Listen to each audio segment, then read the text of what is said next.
నాకు ఫస్ట్ ఈ రీహాబ్స్ ఇలా పెడతారని నేను అనుకోలేదన్నమాట. సో గుడ్ ఫెసిలిటీస్, చాలా బాగుంది. ప్రతి 20 ఇండ్లకు 30 ఇండ్లకు దాటితే ఒకరికి ఈ విధంగా బ్రెయిన్ స్ట్రోక్ వచ్చి ప్యారలైజ్ అయిపోయి పడిపోయినారు. ఏమంటే టెన్షన్లు ఇవి అని చెప్పి. మీరు ఇమీడియట్గా అడ్మిట్ అయినారా? అదే పెద్ద తప్పు చేస్తారు, అందరూ అదే చేస్తారు.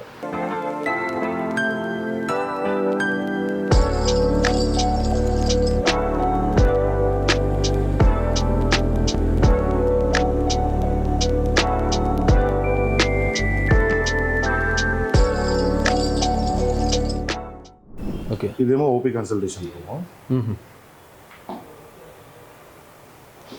ఇది second consultation room.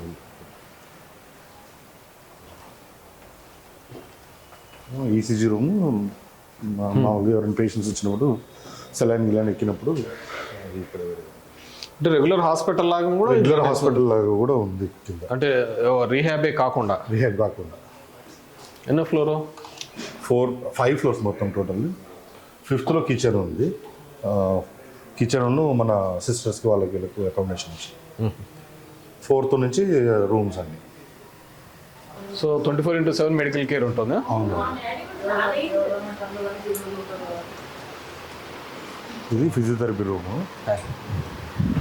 Doctor Ahmed, doctor Torani, Bharati, doctor Sultan. నమస్తే. నమస్తే. ఏ ఊరు పెద్దయినా? సంగారెడ్డా? సార్ది లాస్ట్ మంత్ రిటైర్మెంట్ అయింది. అంటే న్యూరోసర్జన్ రిటైర్మెంట్ కాకముందే అయింది. స్ట్రోక్, లీవ్ పెట్టేసి మన దగ్గర ట్రీట్మెంట్. మాట్లాడుతున్నాను. ఇది వచ్చింది only leg and hand. Only left సైడా? మామూలుగా రైట్ సైడ్ ఇట్లా వస్తుంది. అంటే మోస్ట్ ఆఫ్ ది కేసెస్లో రైట్ సైడ్ వస్తుందా? రైట్ సైడ్ ఎఫెక్ట్ అవుతుందా? అట్లేం లేదా? ఏం పెద్దనా?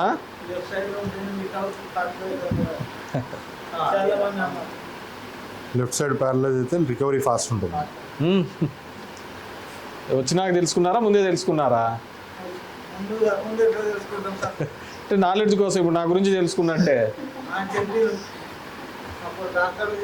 నేను వెళ్తున్నప్పుడు కూడా చూస్తూ ఉంటా కదా, వచ్చేటప్పుడు చెప్తూ ఉంటే ప్రతి 20 ఇండ్లకు 30 ఇండ్లకు దాటితే ఒకరికి ఈ విధంగా బ్రెయిన్ స్ట్రోక్ వచ్చి ప్యారలైజ్ అయిపోయి పడిపోయినారు. ఏమంటే టెన్షన్లు ఇవి అని చెప్పి. సిమ్యులేషన్ పర్వాలేదా? బాగానే అవుతుందా? రికవరీ రెస్పాండ్ అవుతుందా?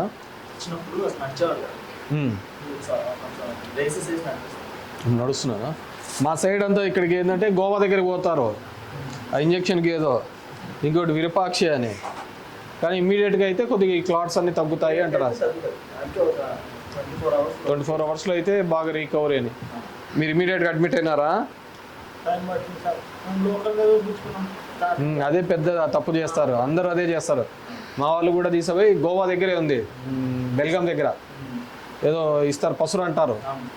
చిత్తూరు దగ్గర ఒకరు వేస్తారు పసురు, కర్నూలు దగ్గర అని. కానీ ఇది అయితేనే మేలు బాగుంటుంది అని చెప్తారు.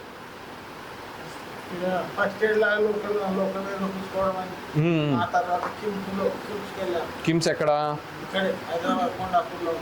ఈడ స్టార్టింగ్లో ఉందిలే, కొండాపూర్ కిమ్స్కి. అక్కడ ఇంజెక్షన్స్ ఇచ్చినారా అప్పుడు?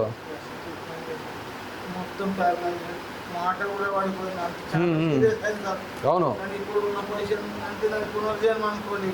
అంతే. మాట బాగా మాట్లాడుతున్నావు లేదు?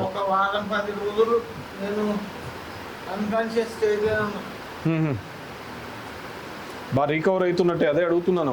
ఎట్లాంటి బాగా రికవర్ అవుతున్నాను నేను. ఇప్పుడు ఏదో అది ఒకటి ఆటోమేటిక్గా చూస్తుంటాము, రోబోటిక్ రీహాబ్. దానివల్ల ఉంటుందా పని?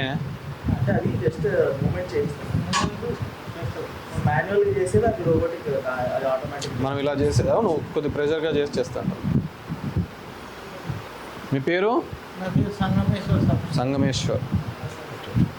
పోసిన పెద్దనా?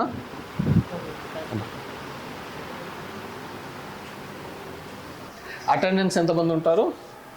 మొత్తం మన స్టాఫ్ 42 మెంబర్స్. రామోతుడు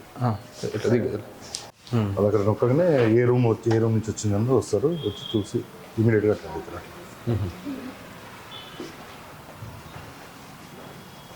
ఎక్కువ అయిపోయినాయి ఇప్పుడు. నమస్తే అమ్మ.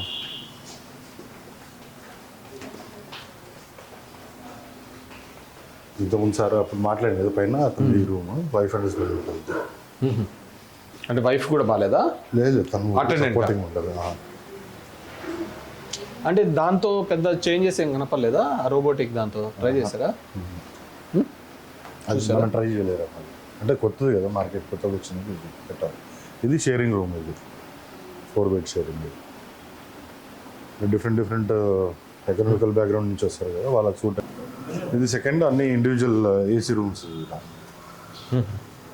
సార్ కేతిరెడ్డి వెంకటరామరెడ్డి గారు బాగున్నారా?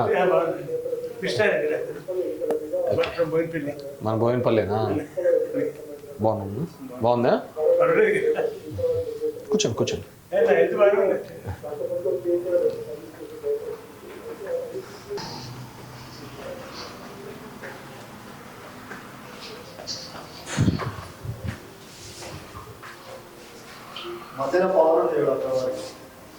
మాధవ్ వాళ్ళది కాకతీయ స్పెషాలిటీ క్లినిక్స్ అని రీహాబ్స్ సెంటరు. నాకు ఫస్ట్ ఈ రీహాబ్స్ ఇలా పెడతారని నేను అనుకోలేదన్నమాట. సో గుడ్ ఫెసిలిటీస్, చాలా బాగుంది. ఈ ఫిజియోస్తో కానీ ఈ రీహాబిలేషన్స్ ఎవరైనా ఉన్నా కానీ మా వాడిని కాంటాక్ట్ కావాల్సిన కోరుతాం. Thank you.